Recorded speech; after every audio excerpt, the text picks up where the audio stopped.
ஆண்டவர் இயேசு கிறிஸ்துவில் என் அன்பு சகோதர சகோதரிகளே, உங்கள் யாவரையும் நம் ஆண்டவராய் இயேசுவின் வல்லமையுள்ள நாமத்தினால் சிநேகத்தோடு வாழ்த்துகிறோம். ஆண்டவர் உங்கள் எல்லாரையும் நிறைவாக ஆசீர்வதிப்பார். ஆமென்.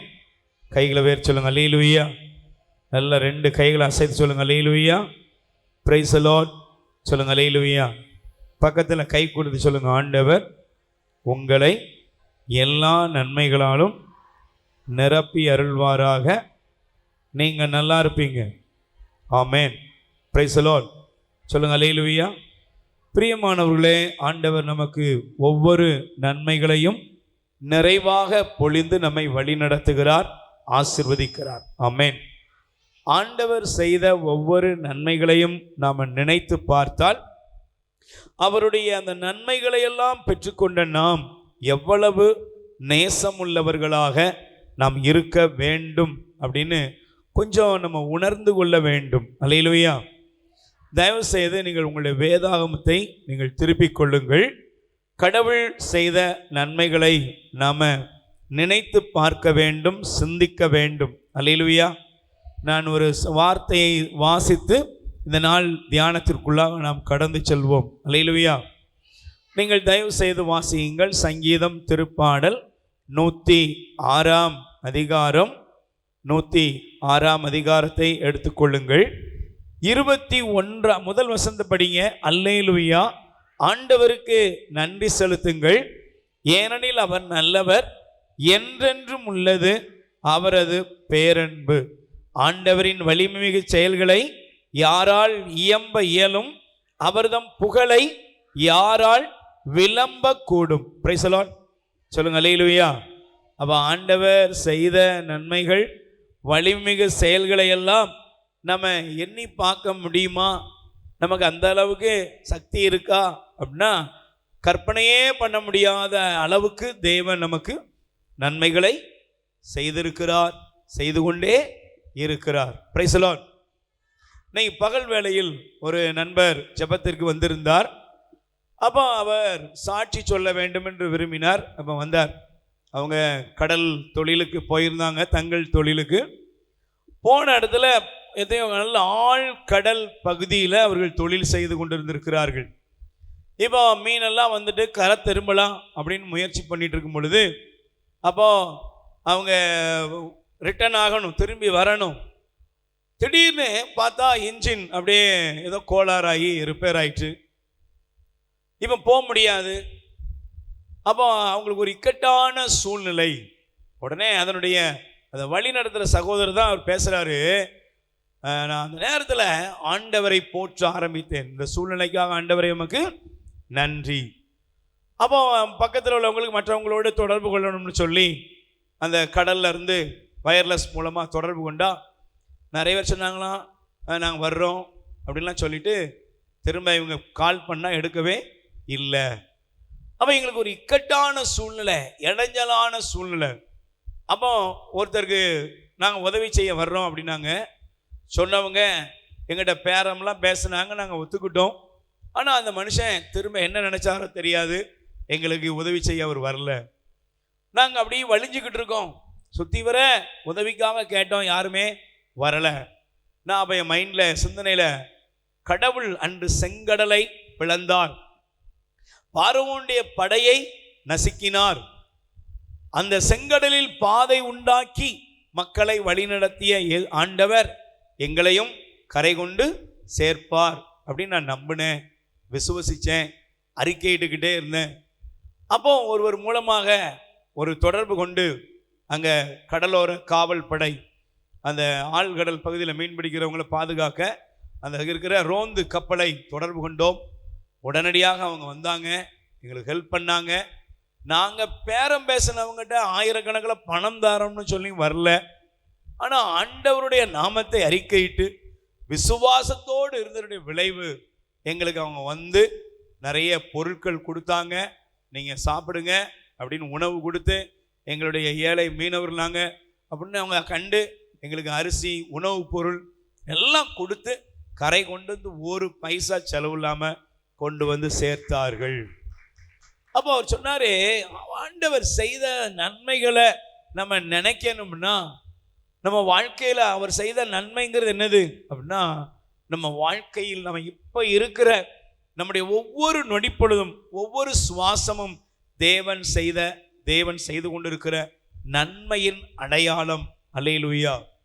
நீங்க வாழ்ந்து கொண்டிருப்பது அதிசயம், உங்கள் குடும்பம் உங்களோடு இருப்பது அதிசயம், உங்களுக்கு என்று இந்த உலகத்தில் தெய்வம் கொடுத்த எல்லாமே அதிசயம்தான். அல்லேலூயா. ஆனா நம்ம பல நேரங்கள் என்ன செய்யறோம் தெரியுமா? நம் கடவுளை மறந்து போகிறோம். Price the Lord. ஆண்டவர் என்ன செய்யறோம்? மறந்து போறோம். நீங்க பிரச்சனையை பார்க்கும் பொழுது உங்களுக்கு கடவுள் செய்த நன்மை ஞாபகத்துக்கு வருதா? வரல. உடனே என்ன வருது? ஐயோ இவ்வளவுதான், முடிஞ்சு போச்சு அப்படின்னு நம்ம நினைக்க ஆரம்பிக்கிறோம். அதனாலதான் அதே சங்கீதத்தில் எழுதியிருக்கு பாருங்களேன். பைபிள் எவ்வளவு அழகாக அந்த முதல் வசனத்தை சொல்லிட்டு அந்த அதிகாரத்தை கொஞ்சம் நல்லா கவனிச்சு பாருங்க. 21ஆம் வசனத்தை பாருங்க.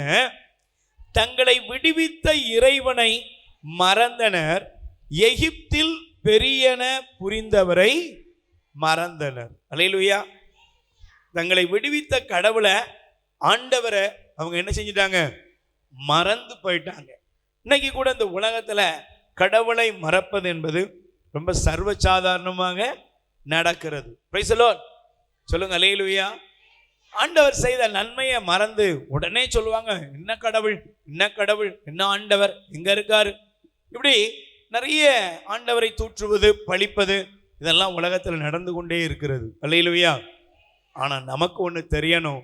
பிரச்சனைகள் 1000 இருந்தாலும், நமக்கு முன்னால தேவைகள் எவ்வளவு இருந்தாலும், இந்த நேரத்திலும் இந்த நொடி பொழுதிலும் என்னோடு கடவுள் இருக்கிறார். அல்லேலூயா. என் கடவுள் எனக்கு செய்த நன்மைகள் 1000, என் தேவன் எனக்கு செய்த நன்மைகள் 1000 என்பதை நாம் உணர்ந்து கொள்ள வேண்டும். அதனாலதான் பாருங்களேன், இந்த பகுதியை நாம் வாசிக்கிற நேரத்தில் இன்னொரு வசனத்தை உங்களுக்கு நான் காண்பிக்கிறேன். 107ஆம் சங்கீதம் 22வது வசனத்தை 21, 22 படியுங்கள். ஆண்டவரின் பேரன்பை முன்னிட்டு மானிடரான அவர்களுக்கு அவர் செய்த வியத்தகு செயல்களை முன்னிட்டு அவர்கள் அவருக்கு நன்றி செலுத்துவார்களாக. நன்றி பலிகளை அவர்கள் செலுத்துவார்களாக. அக்களிப்போடு அவர் தம் செயல்களை புகழ்ந்தேத்துவார்களாக. ஆமென்.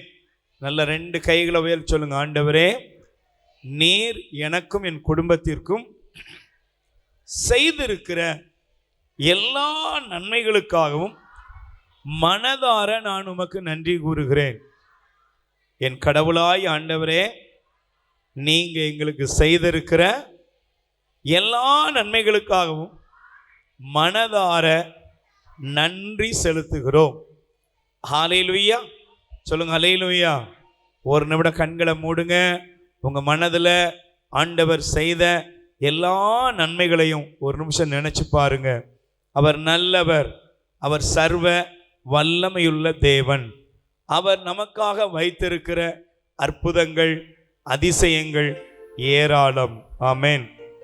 எனக்கு பிரியமானவர்களே, ஆண்டவருக்கு நாம் நன்றி செலுத்தும் பொழுது நம்முடைய வாழ்க்கையில் இருக்கிற பிரச்சனைகளுக்கு முடிவு கட்டப்படுகிறது. ஆமென். எப்போ நன்றி சொல்றோமோ அப்போதே நம்ம வாழ்க்கையில் இருக்கிற பிரச்சனை என்ன செய்யும்? ஓடி போயிடும். அல்லேலூயா. நம்ம முறுமுறுக்கும் பொழுது அந்த பிரச்சனை என்ன செய்யும்?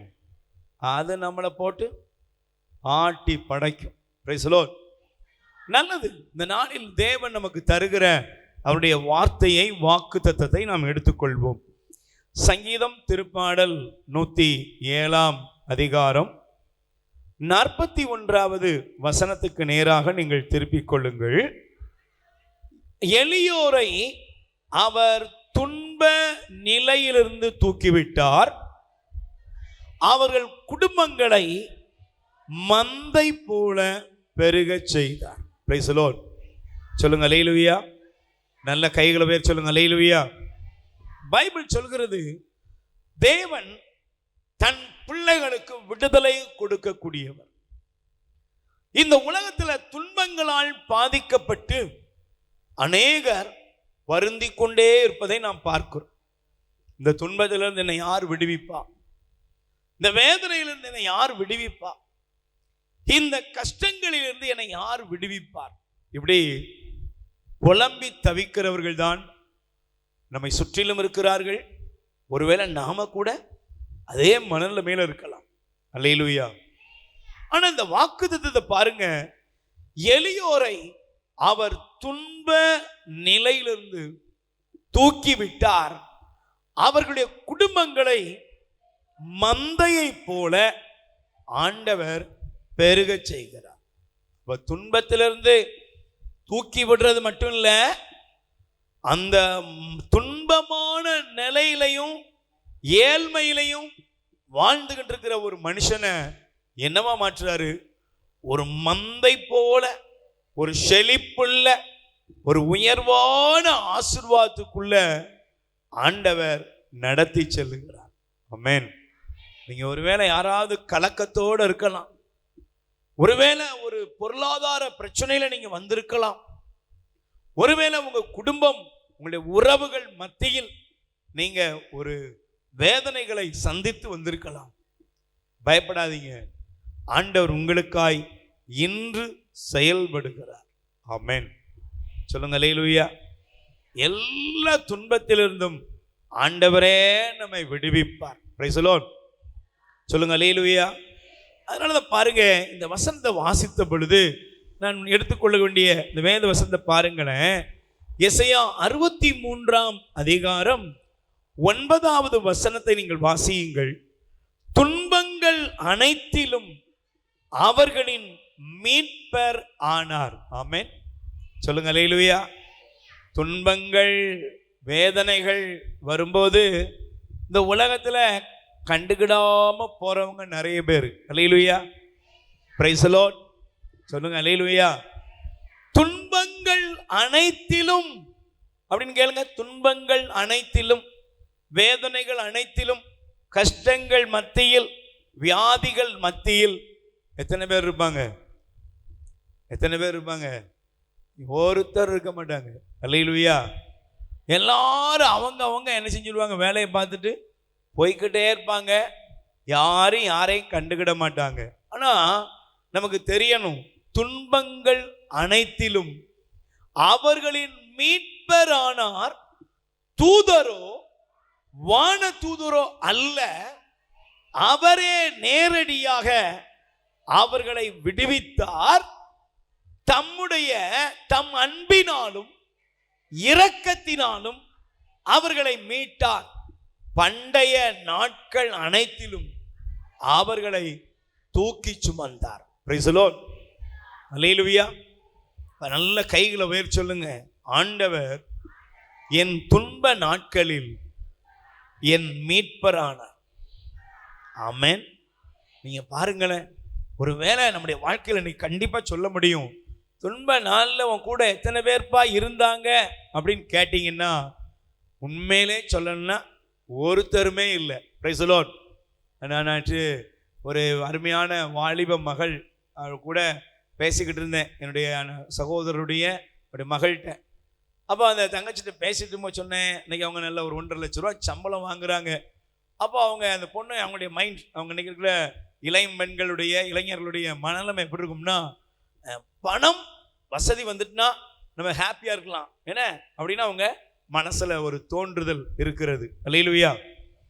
அப்போ நான் சொன்னேன், இல்லைப்பா, செல்வம் இருக்கும் போதெல்லாம், செல்வம் இருக்கிறதுனால நமக்கு மகிழ்ச்சி என்ன செய்யாது? வராது. செல்வம் இருக்கும்போது நம்ம கூட நிறைய பேர் இருப்பாங்க, வசதி இருக்கும்போது நம்ம கூட நிறைய பேர் இருப்பாங்க.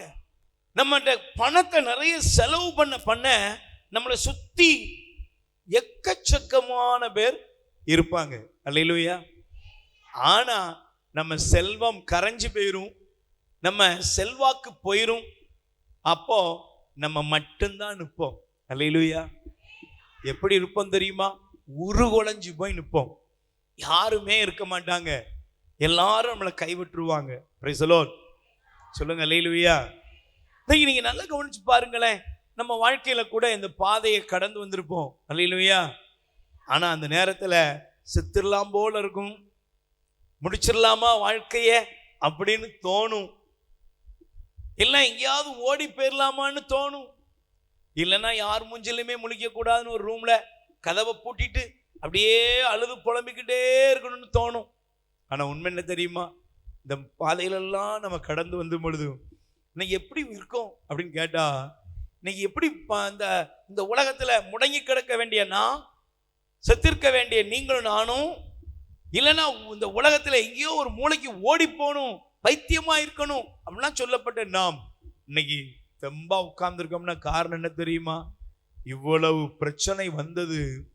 ஆனா இன்னைக்கு பிரச்சனை எல்லாம் உங்களை தாண்டி, உங்களை கடந்து, அவைகளை கடந்து நீங்கள் வந்திருக்கிறீர்கள் என்றால் நீங்க இல்ல, உங்களை தூக்கி சுமந்த ஒரு நல்ல தகப்பன் உங்களுக்கு இருக்கிறார். ஹல்லேலூயா. அதனாலதான் ஆண்டவர் சொன்னாரு, வாஸ்து பாருங்களேன், இந்த வார்த்தையை நல்லா பாருங்க. இணை சட்டம் முதல் 1ஆம் அதிகாரம் 31வது வசனத்தை நீங்க கொஞ்சம் நல்லா கவனிச்சீங்கன்னா இந்த வசனம் உங்களுக்கு புரியும். இணை சட்டம் 1ஆம் அதிகாரம் 31வது வசனம்.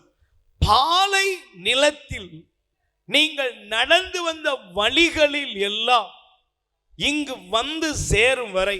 பாலை நிலம்னா எப்படிமா இருக்கும்? 2 சைடுல ஆப்பிள் மரம் இருக்கும், அப்படிதானே டீச்சர்? இந்த சைடுல அப்படியே போனோம்னா பாலும் தேனும் இருக்குமா? அந்த சைடுல ஒரு அப்படி மாமரம், பலா, வாழை எல்லாம் இருக்கும், அப்படிதானே? பாலை நிலம்னா என்ன? விரக்தி, வறட்சி, எல்லாம் எம்டி, அடுத்து நம்ம வாழ்க்கை பரிதாபமா முடிஞ்சிரும் அப்படிங்கிற நிலைமையை தான் இந்த பாலை நிலம் என்ற அனுபவம் சொல்லுகிறது. Price the Lord. ஆண்டவர் சொல்றாரு, பாலை நிலத்துல நீங்க நடந்து வந்த நாட்களில் இதோ இங்க வந்து சேருகிற வரை, இன்னைக்கு நீ உன் வாழ்க்கையில நீ வந்திருக்கிறையே இந்த இடத்து வரை சிந்தித்து பார். அப்போ ஒரு மகனை ஒருவன் தன் தகப்பன் தோள் மீது சுமந்து செல்வது போல ஆண்டவர் உங்களை சுமந்து வந்ததை கண்டீர்களே. கை தட்டுங்க பாப்போம்.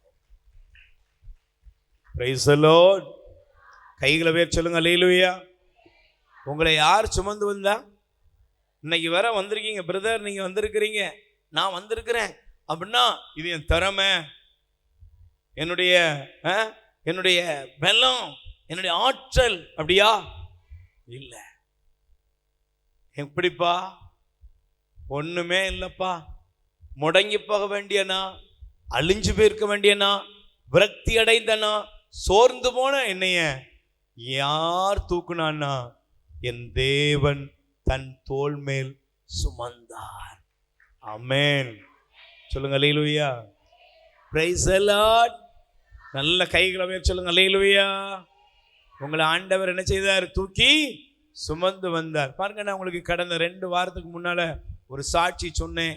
ஒரு தங்கை, அவள் நிறை மாத கர்ப்பிணி. அவளுக்கு டாக்டர்கள் கொடுத்தது, உனக்கு ஹார்ட் ஓட்டேன், உனக்கு பிரசவம் நடந்தா என்ன வேணாலும் நடக்கலாம் அப்படின்னு பல காரியங்கள் அவங்க அறிவுபூர்வமாக ஸ்கேன் ரிப்போர்ட்டுகள் பூர்வமாக அவங்க சொன்னாங்க. ஆனா அந்த மகள் வந்தால் ஆண்டவருடைய ஜெபம் பண்ணா, ஜெபம் பண்ணிட்டு தேவ சமூகத்தில் அமர்ந்து விட்டு போனா, பாருங்க டாக்டர்கள் சொல்றாங்களா, என்னப்பா உனக்கு ஹார்ட்ல ஓட்டையே இல்ல, ஒரு ப்ராப்ளம் இல்ல. எப்படி நடந்துச்சு? அடுத்துட்டு போனாங்க, நிறை மாத கர்ப்பிணியா, பிரசவ நாள் வந்துட்டு, இல்ல உனக்கு என்னதான் இருந்தாலும் ஆனா சுகப்பிரசவம் நடக்கவே. ஆனா அந்த பொண்ணை பாருங்க, ஒரு போன வாரம் தான் அந்த மகளுக்கு ஆண்டவர் ஹார்ட் ஓட்டையும் இல்லை, சுகப்பிரசவத்தையும் கொடுத்து ஆண்டவருக்கு நல்ல தாயின் செய்ய நல்லா இருக்கிறாங்க. எப்படிப்பா நடந்தது?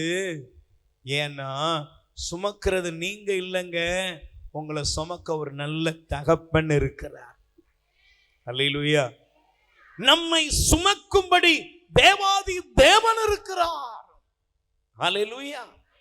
என்னையும் உங்களையும் சுமந்து காக்கும் தெய்வம் உண்டு. நீங்க பயந்து கொண்டு இருக்காதீங்க. என்ன பண்ணுவேன்? பயப்படாத, கலங்கி தவிக்காத. எந்த சூழ்நிலையானாலும் உங்களை, உங்கள் குடும்பத்தை சுமக்கிற ஒரு நல்ல தகப்பன் உண்டு. அல்லேலூயா. Praise the lord. அப்ப இந்த வார்த்தையை நான் வாசிக்கும் பொழுது பாருங்க, நீ எளியவனையும் ஏழையையும் ஆண்டவர் என்ன செய்கிறார் தெரியுமா? துன்பத்திலிருந்து மீட்கிறார், பழுகி பெருகச் செய்கிறார். ஆமென். Praise the lord. சொல்லுங்க அல்லேலூயா. சத்தமா சொல்லுங்க அல்லேலூயா. இன்னைக்கு நிச்சயமா ஆண்டவர் உங்களுக்கு ஒரு விடுதலை தருகிறார். ஆமென். Praise the lord. அப்ப எனக்கு பிரியமானவர்களே பாருங்க, இந்த வார்த்தையை நான் வாசித்த பொழுது சங்கீதக்காரன் ஒரு அனுபவத்தை சொல்லுகிறான். திருப்பாடல் 86 அதிகாரம் முதல் வசனத்தை நீங்கள் எடுத்துக்கொள்ளுங்கள். ஆண்டவரே எனக்கு செவிசாய்த்து பதிலளியும், ஏனெனில் நான் எளியவன் வறியவன். ஆமென். 2 வார்த்தையை அதில் காண்பிக்கிறார். ஒன்று எளியவன், வறியவன். ஏன் இப்படி சொல்றாரு சொல்லுங்க? எளியவன் வறியவன். இந்த வார்த்தை என்ன தெரியுமா? நீங்க நல்லா கவனிச்சு பாருங்க. இன்னைக்கு நம்முடைய வாழ்க்கையில ஒவ்வொருத்தரும் அவங்கவங்க ஃபேமிலியில அவங்கவங்க இடத்துல எங்கேயாவது ஒரு இடத்துல புறக்கணிக்கப்படுவோம். Price the lord. சொல்லுங்க அல்லேலூயா. அவர் சொல்றார், ஆண்டவரே எனக்கு பதிலளியும், செவிசாய்த்து பதிலளியும், ஏனெனில் நான் எளியவன் வறியவன் என்று குறிப்பிடுகிறார். இன்னைக்கு நம்ம என்னதான் பாருங்க பைபிள் எடுத்துட்டு வந்துட்டாலும், ஜெபத்துக்கு வந்துட்டாலும், நம்மகிட்ட சிலர் கேட்கிற கேள்விக்கு நம்மளால பதில் சொல்ல முடியல. என்ன பைபிள் எடுத்துட்டு வந்துட்ட, என்ன ஜெபம் பண்ற, நீ ஏன் இப்படி இருக்கிற, உன் வீட்டில் என்ன பெருசா நடந்துட்டா அப்படின்னு சில பேர் நம்மிடம் கேள்வி எழுப்புவார்கள். அல்லேலூயா. ஆனா உங்களுக்கு ஒன்று தெரியணும், இந்த கேள்வி கேட்கிறவங்களுக்கு பதில் நீங்க கொடுக்க வேண்டியதில்லை, தேவனே கொடுப்பார். உடனே அவங்கள அழிப்பாரா, கண் அவிஞ்சு போட்டும் அப்படியா? இல்லை இல்லை, அவங்க சொல்லுவாங்க, உங்களுக்கு தேவன் அற்புதம் செய்திருக்கிறார். Price the Lord. அவங்க பார்ப்பாங்கங்க, அவங்களுடைய கண்கள் காணும்படி தேவன் அவங்க முன்னால் அவங்களை உயர்த்துவார். ஆமென். நான் இதை ரொம்ப நம்புறேன், விசுவசிக்கிறேன். அதை என் அனுபவமாக நான் ஒவ்வொரு நாளும் அதை கண்டுபிடிக்கிறேன். அல்லேலூயா. எளியவன் வறியவன் ஏன் அப்படி சொன்னார் அப்படின்னா, நீங்க எடுத்து வாசித்து பாருங்களேன். ஒரு எளியவனாக ஒருவன் வறியவனாக மாறுகிற நிலைமையை சங்கீதம் திருப்பாடல் நீங்க எடுத்துக்கிட்டீங்கன்னா 109 அதிகாரம் 22வது வசனம் எடுத்துக்கொள்ளுங்கள். 109 அதிகாரத்துல 22வது வசனம் படிங்க. நானோ எளியவன் வறியவன், என் இதயம் என்னுள் புண்பட்டுள்ளது. என்ன பட்டிருக்கு? என் இதயம் புண்பட்டுள்ளது. நல்லா கவனிக்கணும். ஏன் இந்த வார்த்தையை ஆண்டவர் இன்னைக்கு காமிக்காருன்னா, இந்த வார்த்தையை கேட்கிற நீங்க எப்படி வந்திருக்கீங்க சொல்லுங்க? உள்ளம் புண்பட்டு போய் வந்திருக்கீங்க, மனசு காயப்பட்டு போய் வந்திருக்கீங்க. சொந்த வீட்டிலேயே சில இடத்துல உங்க வீட்டுக்காரரே கேட்பார், நீயும் கோயிலுக்கு போற, கோயிலுக்கு போய் தான் உனக்கு என்ன கிடைச்சது? சில நேரங்கள் உங்க பிள்ளைங்க நீங்க கோயிலுக்கு கூப்பிட்டா, அன்னைக்குல ஒரு அம்மா சொன்னாங்க, கூப்பிடுறேன், ஏமா நீ போயா ஒன்றும் கிடைக்கல, போயாந்தால. Price the lord. சொல்லுங்க அல்லேலூயா. எண்ணெயம் போட்டு தொணன்னு இருக்கு, போயாந்தால. இது இந்த கேள்வி எல்லாம், இந்த பதில் எல்லாம் நமக்கு கிடைக்கும் போது நமக்குள்ள நிறைய கேள்விகள் உருவாகும். Price the lord. நீங்க பாருங்களேன், பைபிள்ல நான் வேகமாக உங்களுக்கு காண்பிக்கிறேன். 1 சாமுவேல் எடுத்துக்கொள்ளுங்கள். இந்த பகுதியை நீங்க நல்லா வச்சுக்கிட்டீங்கன்னா 1 சாமுவேல் எடுத்துக்கொள்ளுங்கள். அந்த முதல் அதிகாரத்தை நீங்க நல்லா கவனிச்சு பாருங்க. முதல் அதிகாரத்துல இந்த வார்த்தையை ஆண்டவர் நமக்கு காண்பிக்கிறார். Price the Lord. சத்தமா சொல்லுங்க அல்லேலூயா, ஹல்லேலூயா. வாசிங்க பாப்பா. 5வது வசனத்தை பாருங்கள். அன்னாவின் மீது அவர் அன்பு கொண்டிருந்தும் அவர் ஒரே பங்கை தான் அளித்தார், ஏனெனில் ஆண்டவர் அவளை மலடியாக்கி வைத்திருந்தார். ஆண்டவர் அவளை மலடியாக்கி இருந்ததால் அவளுடைய சக்களத்தி அவரை துன்புறுத்தி வதைத்தாள். இவ்வாறு ஆண்டுதோறும் நடந்தது. அவள் ஆண்டவரின் வந்த போதெல்லாம் அவரை துன்புறுத்துவாள். அண்ணா உண்ணாமல் அழுவார். ஆமென். சொல்லுங்க அல்லேலூயா. எங்க வந்து அழுதா? வந்தது திருவிழாவுக்கு. திருவிழா தானே, ஆலயத்துக்கு போறோம் அப்படின்னா எப்படி இருக்கும்? நீங்க ஒரு திருயாத்திரை போறீங்க, ஒரு திருத்தல திருவிழாவுக்கு போறீங்க அப்படின்னா எப்படி இருக்கும்? ஒரு ஃபெஸ்டிவல், நல்ல ஜாலியா இருக்கும், சந்தோஷமா இருக்கணும், குடும்பமா போறோம். அல்லேலூயா. நேற்று ஒரு அன்பு சகோதரி சொன்னாங்க, அவளுடைய மகள் திருமணம் முடிந்து சில காரணங்களால அந்த பிள்ளையுடைய வாழ்க்கையில ஒரு பிரிந்து போக வேண்டிய சூழ்நிலை வந்துட்டு, அப்ப அப்படிப்பட்ட ஒரு நிலைமையில அவங்க ரொம்ப கண்ணீரோடு அந்த குடும்பம் இருக்குது. அல்லேலூயா. அப்ப அந்த அக்கா சொன்னாங்க, இப்போ பிள்ளை பிறந்தா கூட என்கிட்ட யாரும் சொல்ல மாட்டேங்கிறாங்க. வளகாப்புக்கு போனேன், வளையல் கூட போடுறதுக்கு என்கிட்ட அந்த தட்டை சிலரு நீட்டல. எனக்கு அப்படியே உள்ள உடஞ்சி போச்சுப்பா. நான் ரொம்ப வேதனையோட வந்தேன்ப்பா. அவங்க சொல்றாங்க, என் சூழ்நிலைய பார்த்து என்ன செய்யறாங்க, எங்களை ஒதுக்கி வைக்கிறாங்க. வாயின் வார்த்தை ஒரு பக்கம் காயப்படுத்தும், சிலருடைய செயல் காயப்படுத்தும். ஆமென். எத்தனை பேருக்கு புரியுது? வாயோட வார்த்தையும் காயப்படுத்தும். சிலர் பேசவே மாட்டாங்க, செயல்லையே உங்களை காயப்படுத்துவாங்க. இந்த சங்கீதக்காரர் சொல்றார், எளியவன் வறியவன். ஏன் தெரியுமா? ஆண்டவரே, நான் உள்ளத்துல ரொம்ப வாடி போயிருக்கேன். உள்ளத்துல நான் எளியவனாகவும் வறியவனாகவும் நான் உட்கார்ந்துகிட்டு இருக்கேன். அண்ணாலே, நீ யாருமா? நல்ல ஒரு கணவர். என்னம்மா? அவர் பேர் எல்கானா. Price the Lord. அவரே சொல்றாரு, நீ எனக்கு 10 பிள்ளைகளை விட நீ தாண்டி என் செல்லம் அப்படின்னு ஸ்நேகமா அவன் மேல அன்பு வைத்திருந்தாரு. ஆனாலும் அண்ணாவுக்கு ஒன்னே ஒன்று தெரியும், நீங்க வாயால சொல்றீங்கப்பா, ஆனா நான் படுற பாடு எனக்கு தான் தெரியும். ஒருவேளை உள்ளத்தில் அழுது கொண்டு வந்திருக்கிறீர்களா? மனிதனுடைய வார்த்தையால் காயப்படுத்தப்பட்டு வந்திருக்கீங்களா?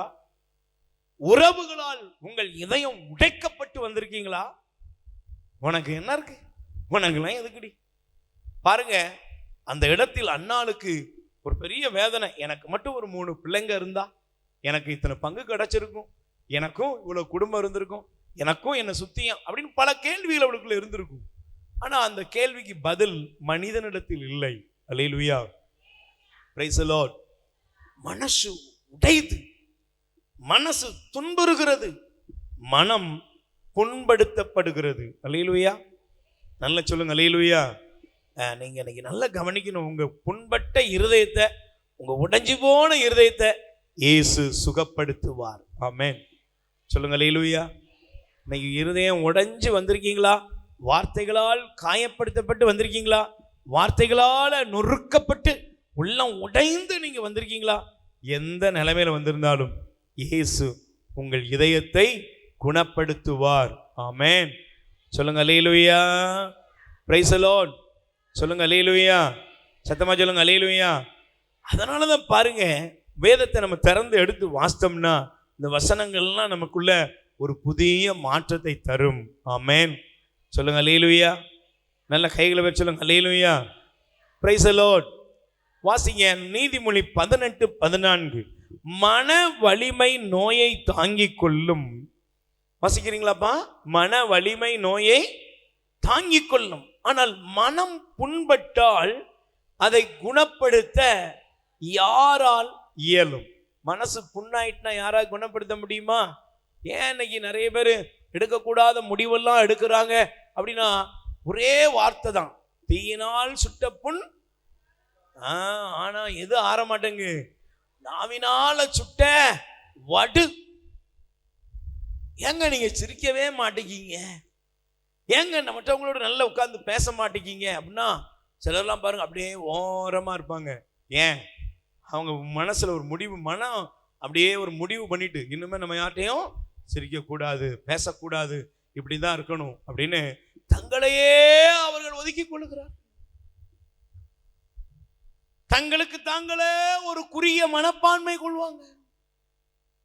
இன்னைக்கு ஒருவேளை நீங்க அப்படி இருந்தீங்கன்னா இன்னைக்கு உங்களுக்கு ஆண்டவர் ஒரு விடுதலை தரும்படி இன்னைக்கு நீங்க ஜெபிக்கணும். Price the Lord. சத்தமா சொல்லுங்க அல்லேலூயா. நல்ல கைகளை வேறு சொல்லுங்க அல்லேலூயா. Praise the lord. அதனால தான் பாருங்களேன், யோபு சொல்றாரு, வாசிங்க 19ஆம் அதிகாரம் 2வது வசனம். என் உள்ளத்தை எவ்வளவு காலத்திற்கு புண்படுத்துவீர், வார்த்தையால் என்னை நொறுக்குவீர். ஆமென். சொல்லுங்க அல்லேலூயா. இன்னைக்கு யாராவது இந்த வார்த்தையை படிக்கீங்களா?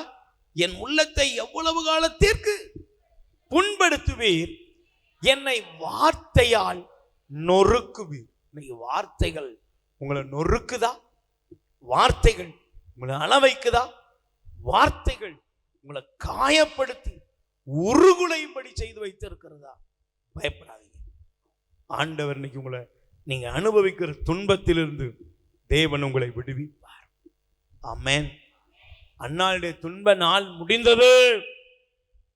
அன்னாளுக்கு ஏற்பட்ட வேதனையின் அனுபவத்தை ஆண்டவர் மாற்றினார்.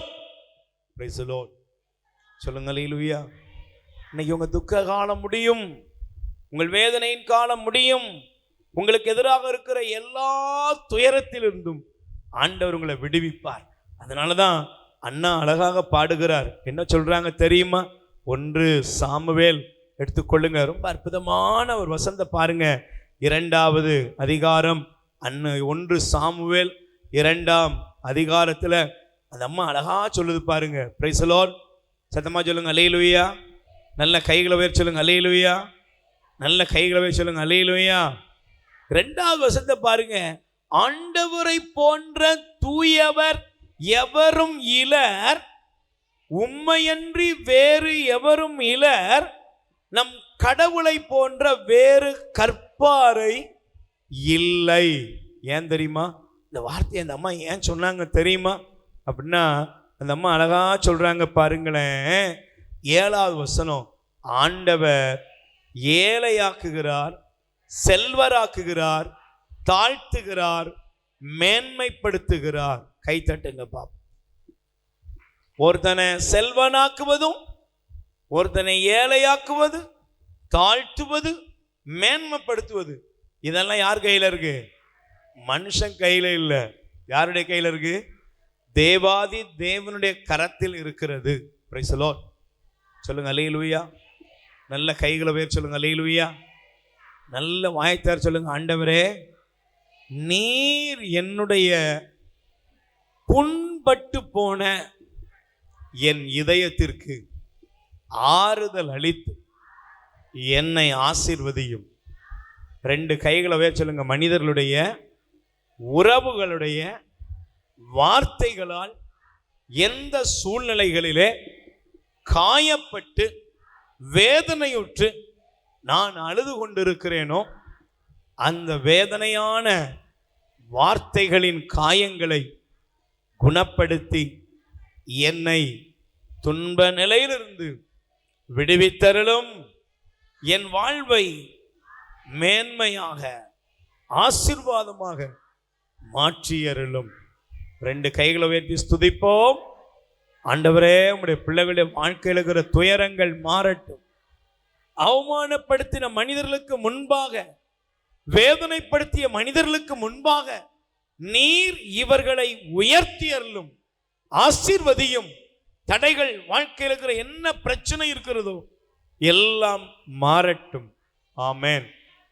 அல்லேலூயா. Praise the lord. பாருங்க, அன்னாவை தேவன் உயர்த்தினார். உயர்த்தினாரா?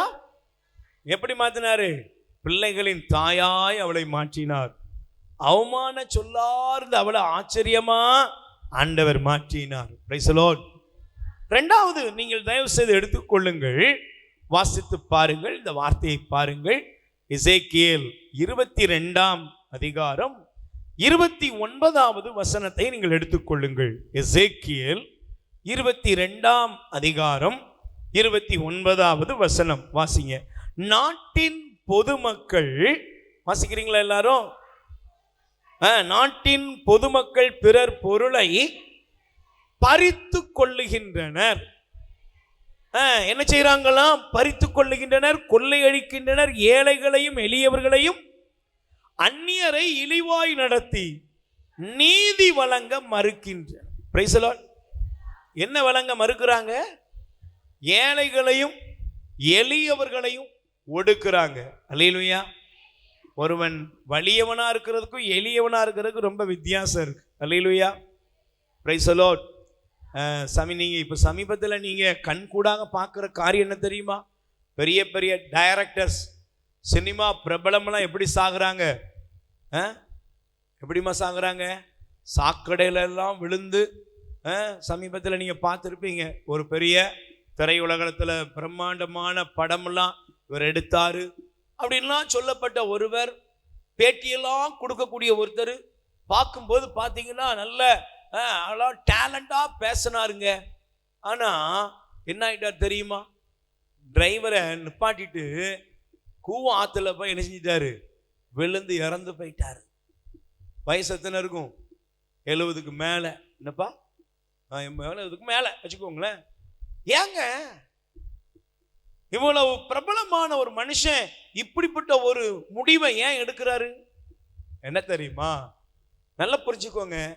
உங்கள் வாழ்க்கையில இல்லாமை என்ற ஒன்றை நீங்கள் அடைய ஆரம்பிக்கும் பொழுது உங்கள்கிட்ட இருக்கிறது சுரன்றதுக்கு ஒரு கூட்டம் இருக்குமே தவிர உங்களை பாதுகாக்கிறதுக்கு கூட்டம் இருக்காது. நல்லா புரிஞ்சுக்கணும். அம்மாவுக்கு வயசாகிட்டே போகுது, பிள்ளைங்கள்லாம் திடீர்னு வருவாங்க. எதுக்கு வர்றாங்க? ஏம்மா உனக்கு ஹார்லிக்ஸ் வேணுமா, பூஸ்ட் வேணுமா, உன்னை அப்பளோல வச்சு பார்க்கவா, இல்லைன்னா அமெரிக்காவுக்கு கொண்டு போவா? அப்படியா அப்படியா வர்றாங்க. அந்த வீட்டை கொஞ்சம் எழுதி வச்சிருமா, அந்த காதில் போட்டிருக்கிறது எனக்கு, கழுத்தில் போட்டிருக்கிறது பிரிக்கிறதுக்கு வர்றாங்க. ஏன்? பொசுக்குன்னு போயிட்டுனா அண்ணன் தம்பிக்குள்ள சண்டை வந்துடும். இல்லைன்னா யார் கூட இருக்கிறானோ அவன் என்ன செஞ்சிருவான், எடுத்து வச்சுட்டு எனக்கு தெரியாதுன்றுவான். சுரண்டுகிறவர்கள், நீங்க நல்லா கவனிங்க, சுரண்டுகிறார்கள். ஏழைகள் சுரண்டப்படுகிறார்கள், எளியவர்கள் சுரண்டப்படுகிறார்கள்.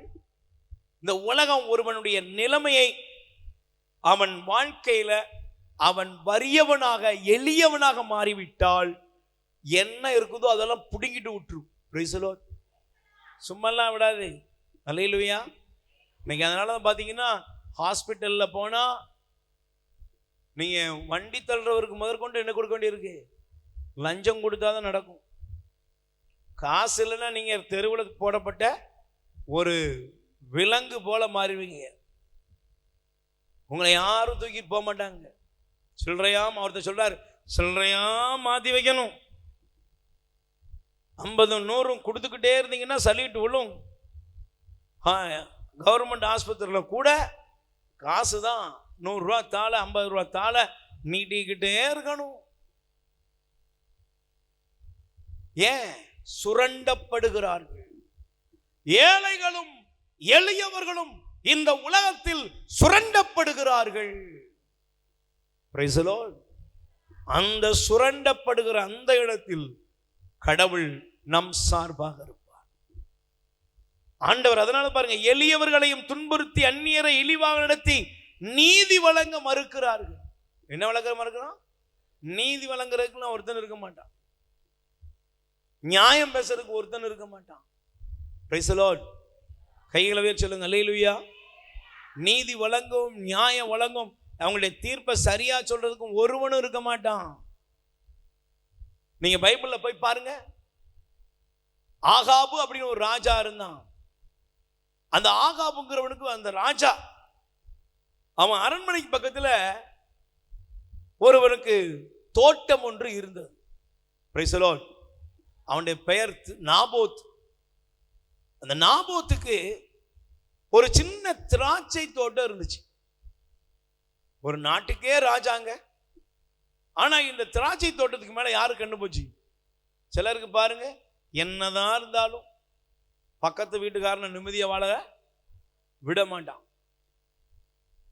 சிலருக்கு கோடிக்கணக்கில் வருமானம் வரும், ஆனா பக்கத்தில் இருக்கிற பெட்டி கடைக்காரனை வாழ விட மாட்டான். சிலருடைய புத்தி எப்பவுமே கேடுகட்ட புத்தி தான், பேராசை பிடித்தவர்கள். இந்த நாபோத்து ஒரு ஏழை, ஒரு எளியவன். அவனை நிம்மதியா இருக்க விடாம மேல பொய் சாட்சி சொல்லி அவனுடைய திராட்சை தோட்டத்தை எடுத்துக்கொள்ள வேண்டும் என்பதற்காக அவனை கல்லெறிந்து கொன்றார்கள். அல்லேலூயா. அவனுடைய ஆகாபும் அவனுடைய மனைவி இசபேலும் சந்தோஷமா நினைச்சாங்க, இதுக்கு மேல இவனுக்கு கேட்க யாருமே இல்லை. ஆனா ஒன்னு தெரிஞ்சுக்கோங்க, எளியவர்களுக்காக கடவுள் நீதி வழங்குவார். ஏழைகளுக்கு நீதி வழங்க கடவுளே வருவார். ஏழைக்கும் எளியவனுக்கும் நீதி தீர்ப்பை வழங்க தேவன் வருவார். Price the Lord. ஆண்டவர் தீர்க்கதரிசியான எலியாவை அனுப்பினார். அவர் சொன்னாரு, நீ ஆகாபே, நாபோத்துடைய இரத்தத்தை நீ சிந்தனது போல உன்னுடைய இரத்தத்தை நாய்கள் நக்கும். Price the Lord. எளியவனுக்கு பதில் கொடுப்பார். ஏழையோட ரத்தம் சும்மா போகாதுங்க. ஒருவேளை யாராவது நீங்க கண்ணீர் விட்டுட்டு இருக்கீங்களா, எங்களை நிம்மதியா வாழ விட மாட்டேங்காங்களே, பக்கத்துல இருந்து எங்களை டார்ச்சர் பண்றாங்க, வீட்டை வித்துட்டு இந்த இடத்த விட்டு நாங்க போயிருவோம் அப்படின்னு நினைக்கீங்க, ஆண்டவர் உன் சார்பில் இருப்பார். ஆண்டவர் உனக்கு சார்பில் நின்று உனக்காக யுத்தம் பண்ணுவார். அல்லேலூயா. ஏன்னா அவர் எளியவனுடைய மன்றாட்டை கேட்கிறார். அல்லேலூயா.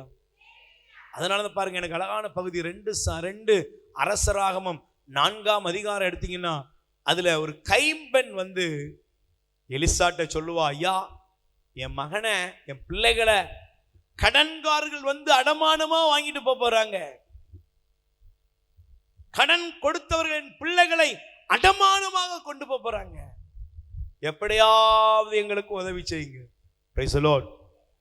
தேவன் எலிசாவை அங்கே பயன்படுத்தினார். அங்கே பாத்திரங்கள் எண்ணெயால் நிரம்பியது, கடனும் அடைந்தது, வாழ்வதற்கு தேவையும் சந்திக்கப்பட்டது. ஆமென். இன்னைக்கு உங்க ஏழ்மை மாறும். உங்களுக்கு விரோதமாக எழும்புகிற சத்துருக்களை ஆண்டவர் முறியடிப்பார். உங்களுக்கு விரோதமான வழக்குகளில் இருந்து ஆண்டவர் உங்களை விடுவிப்பார். Praise the lord. 3வது நீங்கள் எடுத்துக்கொள்ளுங்கள், வாசியுங்கள், தயவு செய்து எடுத்துக்கொள்ளுங்கள். யோபுவின் புஸ்தகம் 24ஆம் அதிகாரம் 4வது வசனத்தை எடுத்துக்கொள்ளுங்கள். யோபு 24:4. யோபு 24ஆம் அதிகாரத்தில் 4வது வசனம். ஏழையை வழியினின்று தள்ளுகின்றனர், நாட்டின் வறியோர் ஒன்றாக ஒளிந்து கொள்ளுகின்றனர். ஏழைகள் உணவு தேடும் வேலையாய் காட்டு கழுதையென பாலை நிலத்தில் அலைகின்றனர். பாலை நிலத்தில் கிடைப்பதே அவர்கள் பிள்ளைகளுக்கு. Praise the lord. அல்லேலூயா. 3வது ஆண்டவர் இங்க சொல்றாரு, ஏழைய வழியிலிருந்து என்ன செய்யறாங்க, விலக்கி வைக்கிறாங்களாம். அப்படின்னா என்ன அர்த்தம் சொல்லுங்க? என்ன அர்த்தம்? ஒரு ஏழையா ஒருத்தன் போயிட்டான்னா, ஒருத்தன் எளியவனா போயிட்டான்னா, அவனை யாருமே கண்டுக்கிடவே மாட்டாங்க. ஆமென். கண்டுக்கிடுவாங்களா? சத்தமா சொல்லுங்க, கண்டுக்கிடுவாங்களா? ஒருத்தன் வறியவனா மாறிட்டான், ஒருத்தன் கஷ்டப்பட்டுட்டான். உங்க வீட்டில் உங்க தம்பி படிக்கவே இல்லை, உங்க வீட்டில் நீங்க நல்ல ஸ்டேட்டஸ்ல இருக்கீங்க, நல்ல உயர்வுல இருக்கீங்க, உங்க வீட்டில் ரொம்ப பரிதாபமா ஒருத்தர் இருக்காரு, நீங்க அவரை பத்தி பெருமையா பேசுவீங்களா? நம்ம பேச மாட்டோமே. இன்னைக்கு நம்மளை பார்த்து எத்தனை பேர் ஒதுங்கி போறாங்க. அல்லேலூயா. Praise the lord. அதனால தான் அடுத்த வருஷம் உணவை தேடி என்ன செய்யறாங்களாம், அவங்க அலையிறாங்களாம். எப்படி அலையிறாங்களாம் போட்டிருக்கு பார்த்தீங்களா? காட்டு கழுதையென பாலை நிலத்தில். அப்படின்னு அர்த்தம் என்னங்க? ஒரு எளியவன் உணவுக்காக என்ன செய்யறான், தவிக்கிறான்.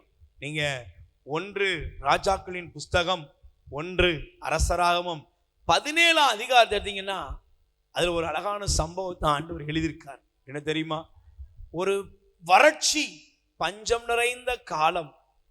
அப்போ ஒரு கைம்பெண் தன் மகனோடு கூட அவ சுள்ளிகளை பொறுக்கி கொண்டிருந்தாள். அல்லேலூயா. என்ன பொறுக்குனா? சுள்ளிகளை பொறுக்கலாம். இன்னைக்கு அதே போல பாருங்களேன். இன்னைக்கு உங்ககிட்ட வந்து உங்க வீட்டில் இல்லை உங்க குடும்பத்தில் அன்னைக்கெல்லாம் ஒரு அம்மா சொன்னாங்க, ஐயா நான் 5 வீட்டுக்கு வேலைக்கு போறேன், 5 வீடுகளில் நான் என்ன செய்யறேன், காலையில இருந்து சாயங்காலம் வர. ஆனா சிலர்லாம் இருக்க பாருங்க, அவங்க சாப்பிட்டுட்டு எச்சாக்கி என்ன ரொம்ப கேவலமா நடந்துக்கிடுவாங்க. எல்லாத்தையும் கொண்டு வந்து போட்டிருப்பாங்க, கழுவணும். டாய்லெட்லாம் அப்படியே மோசமா இருக்கும். வேலைக்காரி நாங்க தொற்றக்கூடாது, கொடுமைப்படுத்துவாங்க. ஏன்னா என் குடும்பம் அப்படி இருக்குது. அல்லேலூயா. வறுமையின் நிமித்தம், வருமானம் இல்லாமை நிமித்தம். நீங்க பாருங்க, நம்முடைய தொழில் வருமானங்கள் இதெல்லாம் சில நேரத்தில் கை கொடுக்கலன்னா நம்ம அலைஞ்சு திரியிறோம். வெளிநாடுகளில் போயிருக்காரு எங்க வீட்டுக்காரன்னு சொல்றாங்கல்ல, அந்த மனுஷன் போய் கேட்டுப்பாரு, எத்தனை மாடி உயரத்துல கைத்துல தொங்கிக்கிட்டு இருக்கான் தெரியுமா? அல்லேலூயா. கேட்டா நம்ம சொல்றோம், எங்க அத்தா வரும்போது சிங்கப்பூர்ல இருந்து துபாயில இருந்து சோப்பு வாங்கிட்டு வர சொல்றேன். அவர் சோப்பு வாங்குறதுக்கு என்ன பாடுபடுறாருன்னு அவருக்கு தான் தெரியும். கப்பல்ல இருக்கிறாரு, ஆனா அந்த கப்பல்ல இருக்கிறவர் என்ன பண்றாருன்னு உசுருக்கு போராடி, ஆனா இதெல்லாம் கண்டுக்கிறதே இல்லை. அதான் போட்டு காட்டு கழுதை என அவர்கள் அலைந்து திரிகிறார்கள். ஏன்பா இவ்வளவு கஷ்டம் ஏன்பா படுற? Price the Lord. ஏன்னா ஏழை எளியவன் தன் குடும்பத்தினுடைய பசியை தீர்க்க அலைந்து திரிகிறான். அல்லேலூயா. எத்தனை அப்பாக்கள் காலையிலையும் மத்தியானம் இரவும் 24 hours உழைக்கிற அப்பாலாம் இருக்காங்க. Price the Lord. ஏன்னா அவங்களுக்கு ஒன்னே ஒண்ணுதான், என் கை இந்த கடினமான வேலை செஞ்சாதான் என் வீட்டில் இருக்கிற பசி தீரும். ஆண்டவர் ஏழைகள் மீது அக்கறை உள்ளவர், எளியவன் மீது அக்கறை உள்ளவர். இந்த சாரிபாத் விதவையும் சுள்ளிகளை பொறுக்கிக் கொண்டிருந்தார். வறுமை தரித்திரம் எங்கும் அடைக்கப்பட்டிருக்கிறது.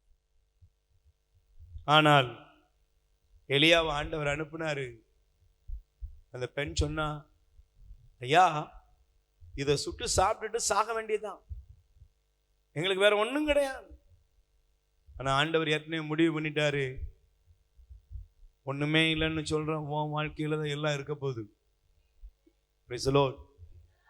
எம்டியா இருக்கையா, முடிஞ்சு போச்சு போதில்லையா, கையளவு மாவும் கையளவு எண்ணெயும் தான் இருக்குதா, பயப்படாத, அதிலிருந்து தான் பஞ்சகாலம் தீரும் வரை இந்த ஊருக்கே நீ சாப்பாடு போட போறன்னு ஆண்டவர் எல்லாத்தையும் ஏற்பாடு செய்து விட்டார். ஆமென். அல்லேலூயா. இவன் சொல்லிகளை பொறுக்கி கொண்டிருந்த இந்த சாரிபாத் விதவையோட வீடு எப்படி ஆயிட்டு தெரியுமா? பஞ்சகாலம் முடியும் வரை அவளும் அவள் உறவுகளுக்கும் உணவளிக்கும்படி தேவன் சொந்த பந்தங்களால் அந்த வீட்டை நிரப்பினார். படிக்கீங்களா அந்த வசனத்தை? படிங்க பார்ப்போம். எலியா வழியாக ஆண்டவர் உரைத்தபடி மாவு பானையில் இருந்த மாவு தீரல, களையத்திருந்த என்ன குறையல. வாசிங்க அடுத்து. Praise the lord. அல்லேலூயா. எல்லாத்திலையும் ஆண்டவர் அவளை நிரப்பினார். ஆமென். சொல்லுங்க அல்லேலூயா. பஞ்சகாலம் தீரும் வரை அங்கே எல்லாம் நிறைவாய் இருந்தது. ஆமென். Praise the lord. நான் 3 காரியம் சொன்னேன். உள்ளம் புண்பட்டு இருக்கிற எளியவனுடைய அந்த ஏழையனுடைய கண்ணீரை ஆண்டவர் துடைப்பார். 2வது சொன்னேன், என்ன சொன்னேன்? 2வது யாருமா சொல்லுங்க? 2வது சுரண்டப்படுகிற ஏழை. சுரண்டப்படுகிற ஏழைகளுடைய கண்ணீரை, துன்பத்தை ஆண்டவர் விடுவித்து கஷ்டமான சூழ்நிலைகளிலிருந்து ஆண்டவர் விடுதலை தருவார். அல்லேலூயா. 3வது, உன்னுடைய குடும்பத்தின் பொருளாதாரத்துக்காக நீ அங்கங்க அலைஞ்சி உங்க குடும்பத்தை எப்படியாவது ஆண்டவரே காப்பாற்றணும்னு சொல்லி நீங்க இருக்கிறியா, இன்னைக்கு உன் கஷ்டத்தை ஆண்டவர் மாற்றுவார். ஆமென். உன்னை பெருக செய்வார். அல்லேலூயா. ஒரு பெருக்கத்தை ஆண்டவர் உங்களுக்கு தருகிறார். Price the Lord. அதனாலதான் பைபிள் சொல்லுகிறது, வாசிங்க பார்ப்போம். எபிரேயர் 6ஆம் அதிகாரம் 14வது வசனம் வாசிங்க. எபிரேயர் 6:14 வாசிப்போம். உண்மையாகவே வாசிங்க பார்ப்போம். ஆண்டவர் சொல்றார் பாருங்க, உண்மையா வாசிங்கப்பா. உண்மையாகவே நான் உண்மையாகவே உன்மீது ஆசி பொழிந்து நான் உண்மையாகவே ஆசி பொழிந்து உன்னை பழுகி பெருகச் செய்வேன். ஆமென். எல்லாரும் சொல்லுங்க. உன்னை என்ன செய்வாரு? எளியவனை துன்பத்திலிருந்து விடுவித்து அவனை அவன் குடும்பத்தையும் மந்தை போல பெருகச் செய்கிற தேவன் இன்றும் ஜீவிக்கிறார். ஆமென். நம்ம எல்லாரும் எழுந்து, ஆண்டவரே, மனிதர்களுடைய வார்த்தை, உறவுடைய வார்த்தைகளால் என் உள்ளம் சிறுமைப்படுத்தப்பட்டு இருக்குதா? என்னை விடுவியும். ஆண்டவரே, என்னை யார் சுரண்டாங்களோ, வட்டிக்கு கொடுத்து வட்டி கொடுக்க முடியாம நான் தவிக்கிறேன், கடன் வாங்கிட்டேன், அவமானப்படுத்துறாங்க, என்னை சுரண்டாங்க, உடைமைகளை பறிக்கிறாங்க, அழுதுகிட்டு இருக்கியா? ஆண்டவர்கிட்ட ஒப்புக்கொடு. மூன்றாவது, என் குடும்பத்தை எப்படி நடத்துவேன்? இனிமே எப்படி வாழ்வேன்? எப்படி என் பிள்ளைங்களுக்கு திருமணம் நடக்கும்? எப்படி இந்த காரியம் வாய்க்கும்? பயப்படாத. இன்னைக்கு ஆண்டவர் தன்னுடைய வல்லமையை வெளிப்படுத்துகிறார், ஆசீர்வாதத்தை வெளிப்படுத்துகிறார். எல்லா சிறுமையுற்றவர்களுடைய பிரச்சனையிலிருந்தும் ஆண்டவர் விடுதலை தருகிறார். நல்ல உள்ளத்தை திறந்து கூப்பிடுங்க, இயேசுவேன்னு கூப்பிடுங்க. அவருடைய வல்லமை உங்கள் மீது இறங்குவதாக, வல்லமை இறங்குவதாக. ஆண்டவருக்கு சொல்லுகிறார், இன்னைக்கு உனக்கு அற்புதம் ஒன்று சேர்ந்து சொல்லுங்கள். ஆண்டவராய் இயேசுவே, ஆண்டவராய் இயேசுவே, எனக்கு வாக்கு தத்தம் தந்திருக்கிற தெய்வமே, எனக்கு வாக்கு தத்தம் தந்திருக்கிற தெய்வமே, எங்கள் மீது இரக்கமாயிரும், எங்கள் மீது இரக்கமாயிரும். ஆண்டவராய் இயேசுவே, ஆண்டவராய் இயேசுவே, நான் எளியவன், நான் எளியவன், ஏழை, ஏழை, வறியவன். வறியவன். ஆண்டவரே, ஆண்டவரே, என்னுடைய வாழ்க்கையில், என்னுடைய வாழ்க்கையில், என் குடும்பத்தின் மத்தியிலும், என் குடும்பத்தின் மத்தியிலும், உறவுகளின் மத்தியிலும், உறவுகளின் மத்தியிலும், எந்த சூழ்நிலைகளில், எல்லா சூழ்நிலைகளிலும், எந்த சூழ்நிலைகளில், எந்த சூழ்நிலைகளிலும், பலவீனத்தோடு, வியாதிகளோடு, கஷ்டங்களோடு நான் துன்பப்படுகிறேனோ, அவை அனைத்திலிருந்தும் என்னை விடுவித்தருளும். என் கடவுளாய் ஆண்டவரே, எங்கள் மீது இரக்கமாயிரும். இயேசுவே, உமது திருப்பெயரால் இந்த நாளில் சங்கீதம் திருப்பாடல் 107:41 படி அவர் என் ஆண்டவர் துன்ப நிலையிலிருந்து என்னை தூக்கிவிட்டார், என் குடும்பத்தை மந்தை போல பெருகச் செய்கிறார்.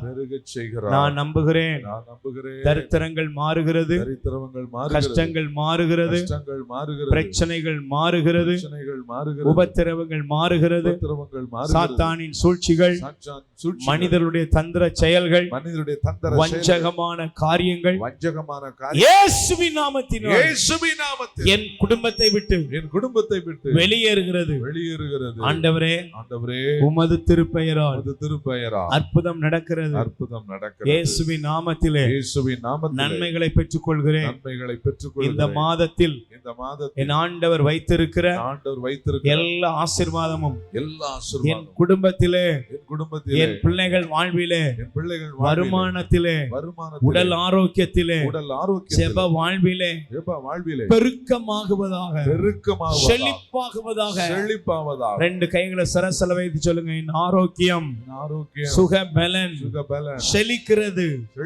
என் ஆரோக்கியத்தை, என்னுடைய பலத்தை ஆண்டவர் பெருகச் செய்கிறார். எனக்குள் சுறுசுறுப்பை, உற்சாகத்தை பெருகச் செய்கிறார். மனதில் சந்தோஷத்தை, சமாதானத்தை பெருகச் செய்கிறார். எனக்குள்ளாக நம்பிக்கையை, தேவ சிநேகத்தை, விசுவாசத்தை பெருகச் செய்கிறார். என் குடும்பத்தில் நன்மைகள் பெருகும், ஆசீர்வாதம் பெருகும், அற்புதம் பெருகும், அதிசயம் பெருகும். நான் கையிட்டு செய்கிற தொழில் முயற்சிகள், வருமானங்களில் எல்லாவற்றிலும் பெருக்கத்தை, செழிப்பை ஆண்டவர் கட்டளையிடுகிறார். நான் விசுவசிக்கிறேன். ஆண்டவர் என்னை வாங்காதபடி இல்லாதபடி கொடுக்கிறவனாக கொடுக்கிறவனாக ஆசீர்வாதத்தை ஆசீர்வாதம் பிறருக்கு கொடுக்க பிறருக்கு கொடுக்க எனக்கு தேவையான எனக்கு தேவையான அருளை தருகிறார். அருளை தருகிறார். எந்த மனிதனிடமும் எந்த மனிதனிடம் கையேந்த மாட்டேன். கையேந்த மாட்டேன். எந்த மனிதனிடமும் எந்த மனிதனிடம் எந்த காரியத்துக்கும் எந்த காரியத்தை கையேந்தாதபடி கையேந்த தேவ கரத்திலிருந்து தேவன் கரத்தில் திருப்பாடல் திருப்பாடல் 107 41 படி 41 படி எளியவர்களை துன்பத்திலிருந்து விடுவித்து குடும்பத்தில் நன்மைகளை ஆசீர்வாதங்களை பெருகச் செய்கிற தேவன் என்னோடு இருக்கிறார், என்னை ஆசீர்வதிக்கிறார். ஹல்லேலூயா, ஹல்லேலூயா, ஹல்லேலூயா. ஆண்டவரே, உம்மை நம்பி உம் சமூகத்தில் இருக்கிற உம்முடைய மக்கள் மீது மனமிறங்குவீராக. இவர்களை ஆசீர்வதி. வீண் செலவினங்கள், விபத்து, ஆபத்து, பொல்லாப்பு நெருங்காதபடி, நோய்கள், பலவீனங்கள் இவர்களை தாக்காதபடி, இவர்களுக்கும் இவர்கள் குடும்பத்துக்கும் இவர்கள் வீட்டை சார்ந்த எல்லாருக்கும் விசேஷத்த பாதுகாப்பை வைத்தார். அன்னை மரியாவின் பரிந்துரையிலும் புனிதருடைய பரிந்துரையிலும் எல்லா ஆசீர்வாதங்களையும் நிறைவாய் பெற்றுக் கொள்கிறோம். நல்ல பிதாவே, ஆமென். ஆமென். உயிர் வாழ உணவளிப்போம். இரக்கத்தின் ஊற்று கத்தோலிக்க தியான இல்லத்திலிருந்து பிள்ளைகளால் கைவிடப்பட்ட வயதான அப்பா அம்மாக்கள் 100 பேருக்கு தினமும் அவர்கள் இருக்கும் இடங்களுக்கு உணவு கொண்டு போய் கொடுக்கப்படுகிறது. அன்புக்குரியவர்களே, உங்கள் பிறந்த நாள், திருமண நாள், உங்கள் இல்ல வைபவங்கள், இறந்தவர் நினைவாக நீங்கள் உணவளித்து உதவி செய்யலாம். உங்கள் அன்பு கரத்தை நீட்டுங்கள். ஆண்டவர் உங்களை ஆசீர்வதிப்பார். எங்கள் முகவரி: இரக்கத்தின் ஊற்று கத்தோலிக்க தியான இல்லம், புன்னைக்காயல், தூத்துக்குடி மாவட்டம். அலைபேசி எண் 98118201. கடவுள் உங்களை நிறைவாய் ஆசீர்வதிப்பாராக.